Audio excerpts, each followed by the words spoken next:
Kembali mengulas, mereview lebih jauh sebenarnya awal mula kasus korupsi yang menjerat tidak hanya mantan Menteri Pertanian Syahrul Yassin Limpo, namun juga dari sejumlah pejabat dari Kementerian Pertanian. Bersama juga dengan Bang Pangi Caniago, kita juga akan melihat ya, karena banyak juga yang mempertanyakan atau bahkan berspekulasi kasus ini kemudian dipolitisasi secara hukum atau politisasi hukum yang seperti Bang Pangi juga sebutkan. Tapi sebelumnya pemirsa, kami ajak Anda untuk melihat atau menilik lebih jauh kasus korupsi yang terjadi di Kementerian Pertanian yang sebenarnya KPK ini juga sudah mencoba menelusuri sejak pada tahun 2023, tepatnya pada 16 Januari 2023. KPK ini mengeluarkan surat perintah penyelidikan nomor 05 pada tahun 2013. Selanjutnya juga ada terdapat 3 klaster korupsi yang kemudian ditelisik oleh Komisi Pemberantasan Korupsi. Di antaranya adalah pemerasan terhadap pejabat Kementan, kemudian juga perbuatan melawan hukum, dan juga mutasi jabatan, pemirsa. Ini yang kemudian terus-menerus diselidiki dan juga bersama dengan KPK di internal Kementerian Pertanian.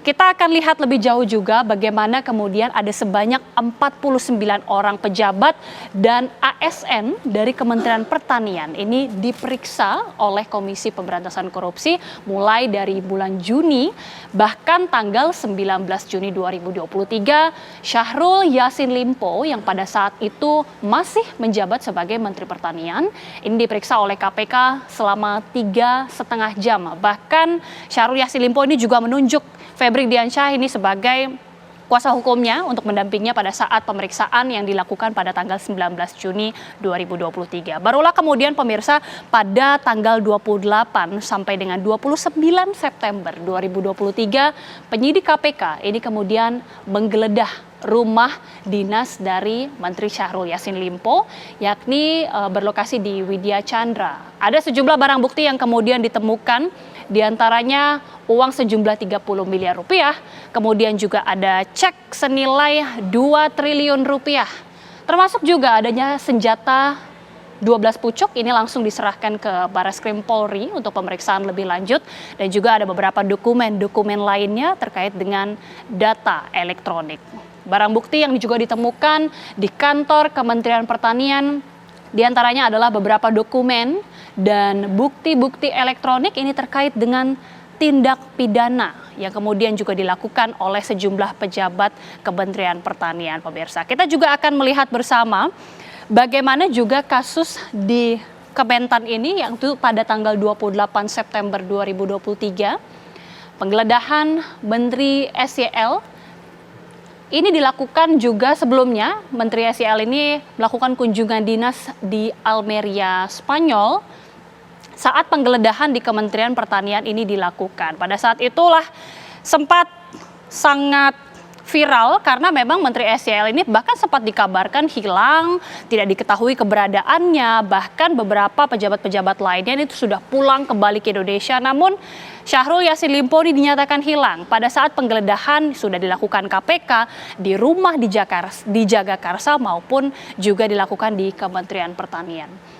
Kembali dilakukan penggeledahan oleh KPK pada tanggal 1 sampai 2 Oktober 2023, pemirsa. KPK juga menggeledah rumah di Jagakarsa dan Bogor dan hasilnya ditemukan kembali ada 400 juta rupiah di rumah Jagakarsa. Artinya sudah ada sejumlah tempat yang sudah dilakukan penggeledahan oleh pihak KPK. Kemudian juga dari kuasa hukum Syahrul Yassin Limpo, yakni Febri Diansyah dan Rasa Mala Aritonang, kemudian juga menjalani pemeriksaan. Pada tanggal 2 Oktober 2023, pemeriksaan ini dilakukan oleh kedua kuasa hukum dari Syahrul Yassin Limpo di KPK selama 6 jam lamanya.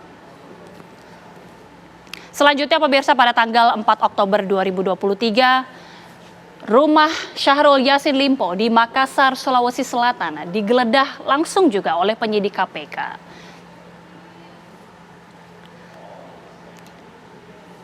Pada tanggal 4 Oktober 2023, ini yang kemudian akhirnya pada pukul 18 waktu Indonesia Barat, Syahrul Yassin Limpo tiba di tanah air dengan menggunakan pesawat SQ-96 yang kemudian dari situ SYL juga tidak langsung ditahan begitu ya. Bahkan masih sempat berkunjung ke Nasdem, kemudian juga mengadakan pertemuan bersama dengan Presiden Joko Widodo di Istana. Tanggal 5 Oktober 2023 diperiksa di Polda Metro Jaya sebagai saksi atas laporan dugaan pemerasan oleh pimpinan KPK. Disitulah kita juga sempat mengetahui bahwa memang ada pelaporan langsung juga dari Syahrul Yassin Limpo adanya dugaan pemerasan oleh Ketua KPK Firly Bahuri. Ini yang kemudian menjadi pertanyaan juga. Saya langsung tanyakan ke Bang Panggi. Rangkaian kasus dari Syahrul Yassin Limpo ini sepertinya banyak yang berspekulasi ya. Dipolitisasi secara hukumkah? Pengamat politik melihatnya bagaimana? Ya, sebenarnya aroma amis politisasi hukum atau tidak, selalu kan dua mazhab itu bertentangan terus. Seolah kalau penegak hukum kayak KPK selalu melakukan bahasa bahwa ini murni penegakan hukum. Ya. Kemudian yang bahasa yang lain ada yang mengatakan bahwa ya saya tidak bersalah, bahwa ini aroma amis politiknya lebih kental.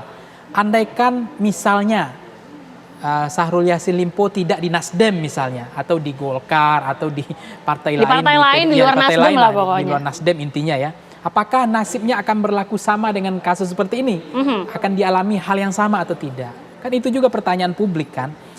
Nah, makanya orang ada juga mengatakan menteri ini semuanya ada celahnya, ada dosanya, tinggal menunggu tanggal mainnya. Dipercepat atau diperlama. Nah, karena kadang posisi politik itu bisa menentukan dia dipercepat atau diperlama kan begitu. Nah, ini yang kemudian politisasi hukum seringkali, hukum itu kan harusnya di atas. Kekuasaan dan realitas kekuasaan di bawah. Nah, itu yang idealnya begitu. Tetapi kan kemudian di bypass bahwa realitas kekuasaan itu di bawah kehendak hukum. Jadi hukum di bawah, di bypass kekuasaan yang di atas. Sehingga DNA pemberantasan korupsi cenderung kepada like or dislike-nya pada soal intensitas dan arah politik.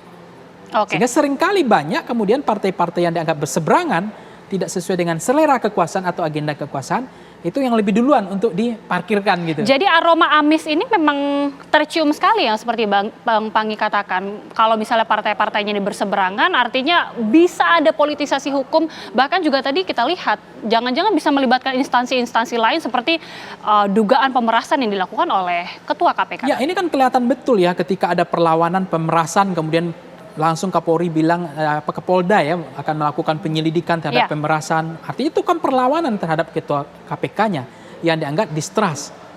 Kemudian yang menarik sebenarnya Mbak Gita, ketika Syahrul Yassin Limpo sampai di tanah air, itu kan bisa bertandang ke Nasdem. Kemudian bayangkan ya, bisa bertemu ke istana, disambut oleh Presiden dan itu berdiskusi selama 1 jam. Masih ya?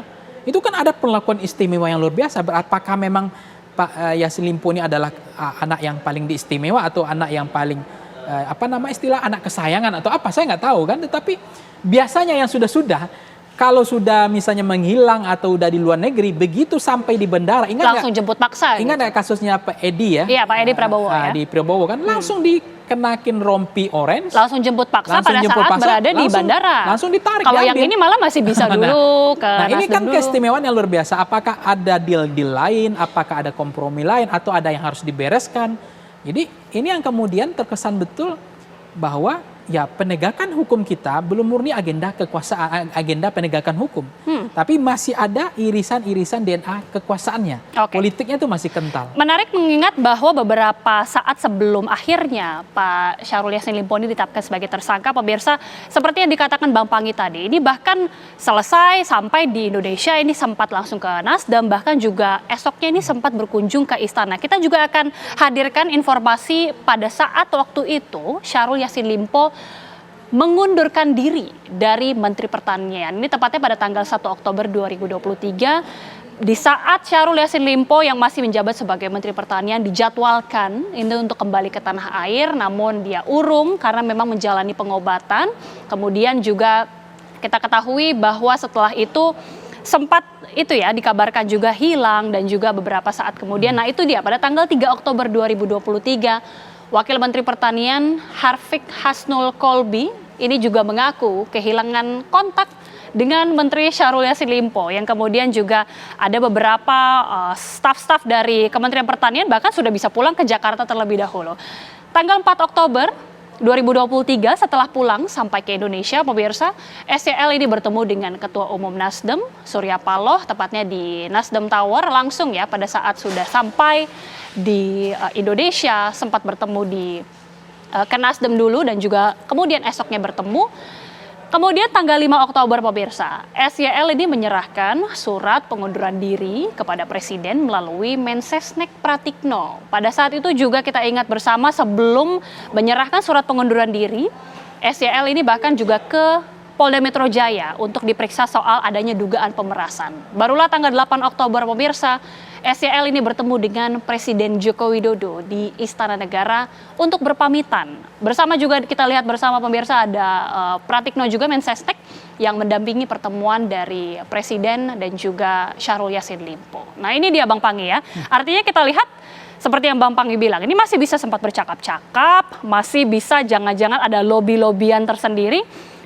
Tapi sebenarnya kan Pak Presiden juga mengatakan tidak ada unsur politisasi juga dan bahkan harus taat dengan hukum. Jadi bagaimana sebenarnya kita melihat kasus hukum apalagi ini masuk ke tahun pemilu, tahun politik. Kita juga nanti akan melihat apakah juga sebenarnya ada menteri-menteri lain yang terjerat kasus korupsi. Perlakuannya juga jangan-jangan ada politisasi hukum. Nanti bisa dijawab Bang Panggi, usai jeda pemirsa kami segera kembali.